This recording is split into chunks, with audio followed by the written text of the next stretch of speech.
What's up, guys? Welcome back to Newswave. Well, yesterday there was a presentation that announced some release dates and a big delay actually for a game that's placed some of these further out than we thought. And of course, this has all led to what else but Switch 2 speculation.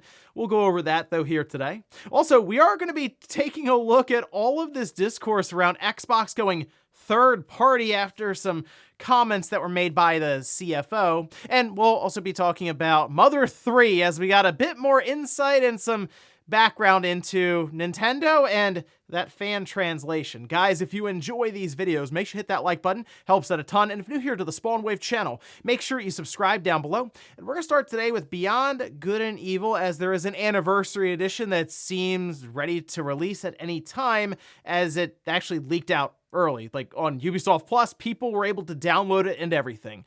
Well, it appears that Ubisoft noticed this, of course, and they decided to just go ahead and announce the thing. We can see this posted up over on the official Beyond Good and Evil account that is called Beyond Good and Evil 2. Well, we'll see. But they say, looks like the cat's out of the bag. Happy 20th anniversary to Beyond Good and Evil. Well, we cannot wait to show you more about this special edition.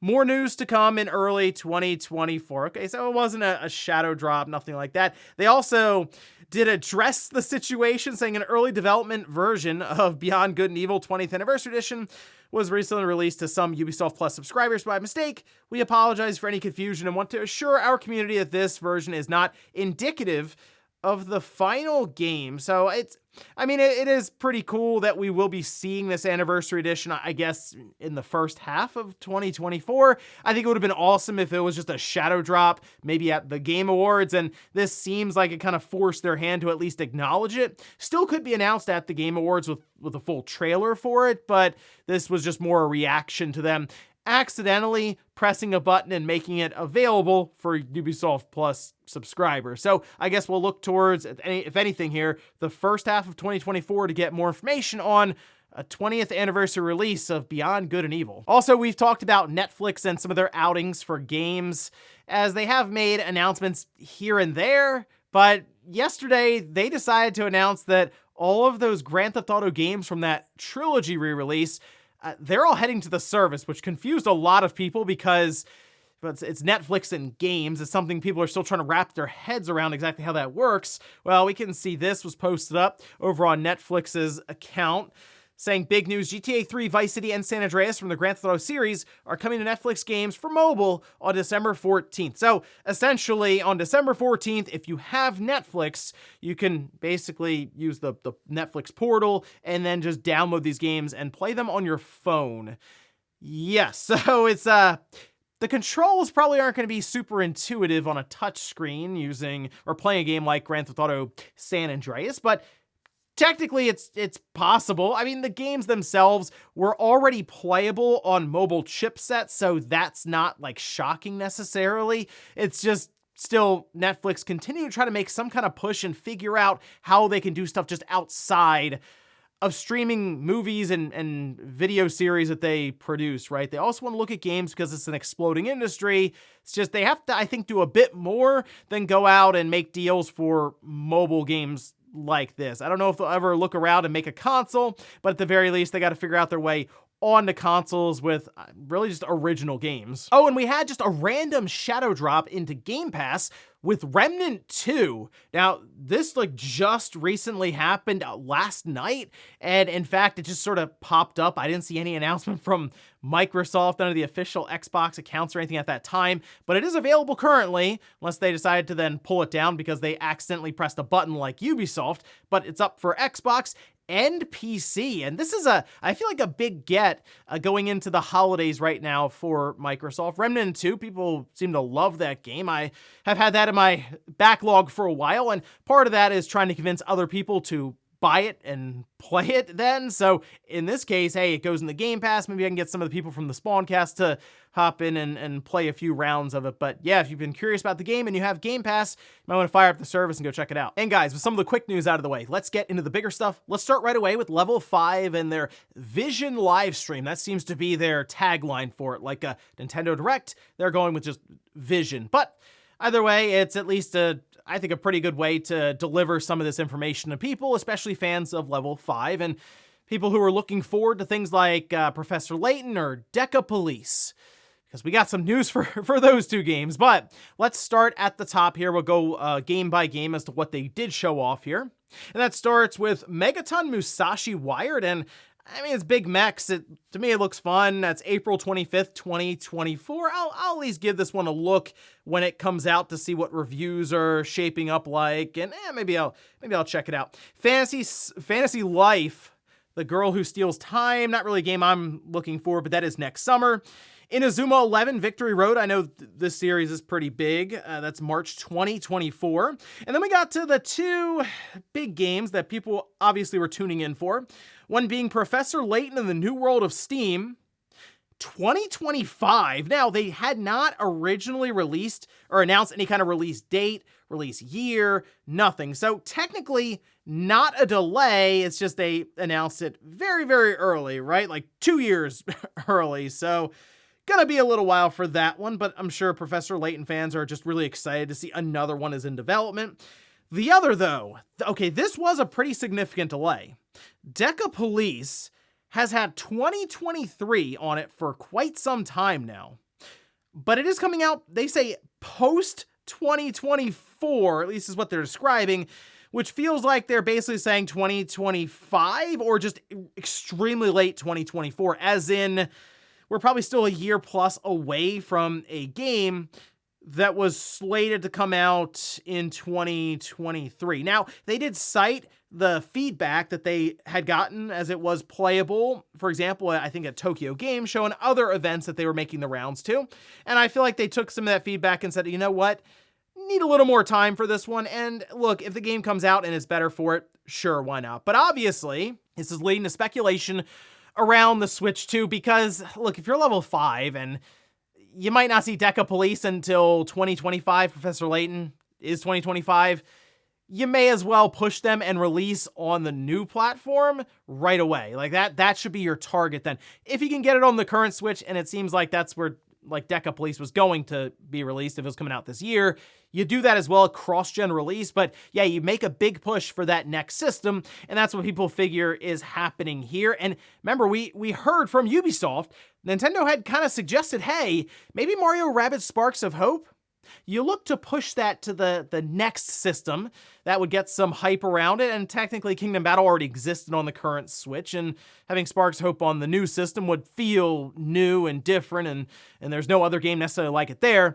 In this case, though, it makes sense to push to the next generation system with a lot of hype around it. Oh yeah, and also Deca Police, I'll check that out, or Professor Layton, to take my new system for a spin with a new release like that. And then they closed out the live stream announcing the Level 5 Vision, April 2024. So like 4 or 5 months out, we will have another presentation. They say we'll be showcasing 2024 games, as well as a brand new title being revealed. Now, brand new could mean new IP. It also could mean, hey, here's the next game in the Yokai Watch franchise, which I believe they talked a little bit about their mobile Yokai Watch game that's still rolling along.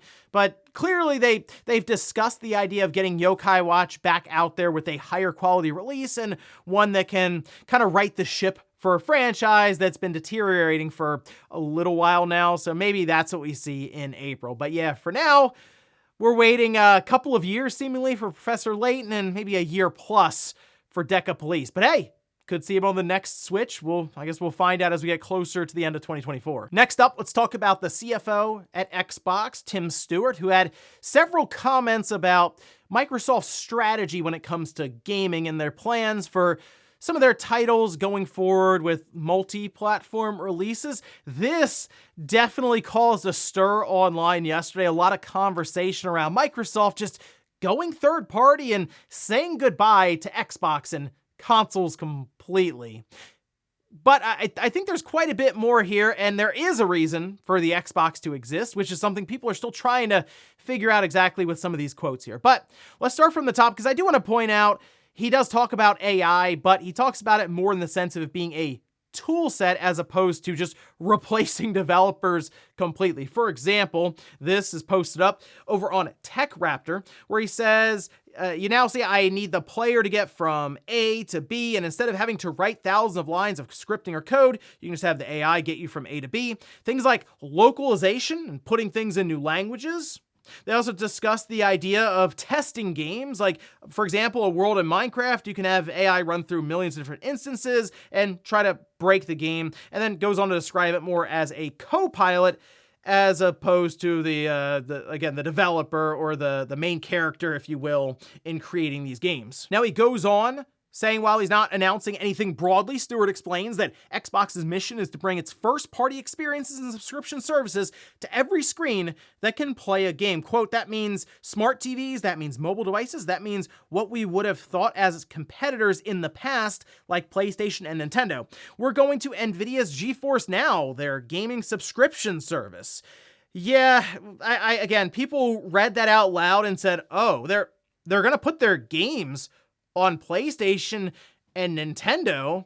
Well, yeah, they've already been doing that. Like Minecraft is a prime example of them saying, well, this is already out there, we're going to continue that. Call of Duty, same thing.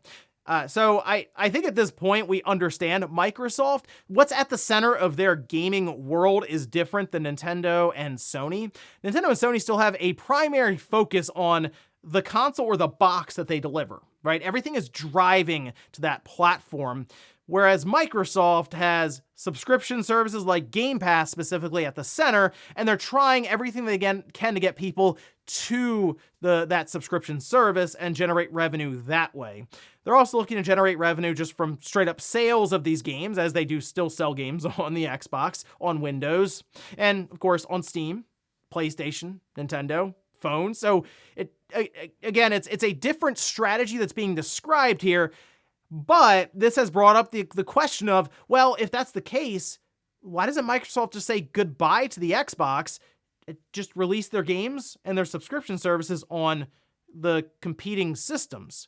Well, there is one issue with that. I don't necessarily think Nintendo and PlayStation or Sony care to really have Game Pass on their platforms. Microsoft has admitted themselves in emails that were shown during that FTC case that Game Pass does diminish sales of games outright. So if you're Sony or Nintendo and you're already seeing that, but you already kind of have an idea of that happening, why would you say, well, yeah, come on, bring over that subscription service that we'll get a cool 30% of for every sign up, and it'll in turn potentially damage sales we have on our own store, which Nintendo in particular heavily relies on just the traditional method of make a game, sell it, make another game, and then sell that. But the thing that's really interesting to me about all of this is people, of course, read the quotation here about them putting games on other platforms, but then completely missed his story about him and Phil and I believe Amy Hood going to Satya Nadella and discussing the purchase of Minecraft. We can see this over on TechRaptor, where he says, I don't want to talk about Minecraft, this from Satya Nadella. He asked, tell me why we're in gaming. We put down the deck that we had for that acquisition, and that was a moment for Satya, Phil, myself, and Amy Hood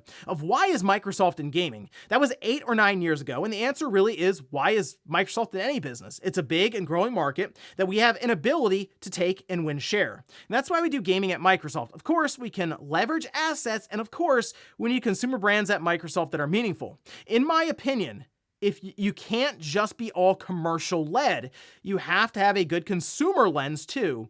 But in the end, it's grow share in a big and growing market, and that's what we're here to do. So the Xbox console exists because it is the consumer-facing vehicle, basically, to get people to Game Pass. Sure, they can go commercial, so business to business, talk to Nintendo, talk to Sony, but I don't really think they care to have Game Pass right now, if ever. So you make a box, an Xbox, and you sell it at a consumer level, because most of the time when people buy an Xbox, they're probably at least looking at Game Pass advertised heavily, and it basically comes attached to it now in the OS level. And that's why they still make the Xbox and why it still makes sense to do that. Now, maybe in the future, if Game Pass somehow gets on these other platforms, then maybe they wouldn't need a box. But to me, I don't necessarily think that is the case, at least not anytime soon, probably multiple decades. So I think we still have at least another generation out of Microsoft, and by then it'll be probably 2035 or 2036. And who knows what gaming will look like then. Next up, let's talk about PlayStation Plus Essential for the month of December. Now, these games will go live December 5th. They were announced yesterday, and we can see the card here posted up over on PlayStation Blog. The big headline game is Lego 2K Drive. That's PS4 and PS5. Then we have Power Wash Simulator, PS4 and PS5. And then Sable on the PS5. Very unique title there to check out. But I know Power Wash Simulator is very addictive for people and satisfying to a degree, but I did enjoy Lego 2K Drive for what it was. It's a fun arcade racing game with the kind of the Lego franchise. You build your own cars, you jump into kind of this open world Lego style game, and you can have fun. It's co-op, so you can do split screen and drive around. There's a full story mode. It's a lot of fun, especially if you maybe have younger gamers that you'd play these games with. Lego 2K Drive, I think, fits in there perfectly, and that's probably the one I'd recommend to check out here. But not too bad for PlayStation Plus Essentials. Probably not the strongest month necessarily, but again, you might as well claim them. They're there, especially if you have PlayStation Plus Essential at this point, and I'd say fire up Lego 2K Drive and see what you think. And in our last bit of news, let's talk about Mother 3, specifically the fight to have this thing localized outside of Japan. Nintendo, it does seem like there's been this internal struggle for a long time now, good part of a decade. And it's gotten to the point where it's even kind of memed about, and Robot Chicken and Reggie is asked about it all the time, even though he doesn't even work at Nintendo anymore.